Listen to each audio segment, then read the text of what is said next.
আমি আগেও বলেছি, যাদের পিঠ দেয়ালে লেগে গেছে তার মানে হচ্ছে আপনি সারা জীবন তদবিরের উপরেই ছিলেন, কোনো ফল পাননি, এখন আপনার পিঠটা দেয়ালে লেগেছে, তখনই আমার সাথে যোগাযোগ করবেন।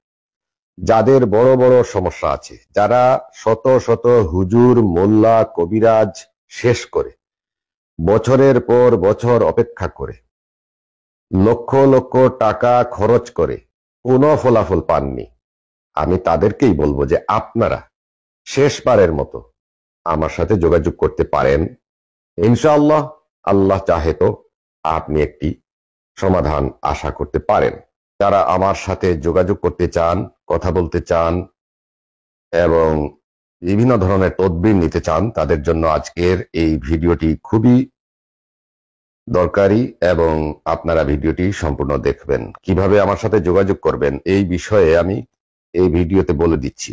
সম্মানিত ভাই ও বোনের, হুজুর আপনার বাড়ি কোথায়, আপনার চেম্বার কোথায়, আপনার কাছে যাব, এটা সেটা এগুলা করবেন না, দয়া করে করবেন না। কারণ এইভাবে আসার অনুমতি দিলে আমার ঘরে অন্তত 5,000 মানুষ এট এ টাইম এসে হাজির হয়ে বলবে আমাকে তদবির দিন, আমি সেটা দিতে পারবো না। কারণ আমি একক, আমার কোনো অ্যাসিস্ট্যান্ট নাই বা আমার কোনো ধরনের সাহায্যকারী নাই, একমাত্র আল্লাহ আমার সাহায্যকারী, আর আমি নিজে তদবির করি।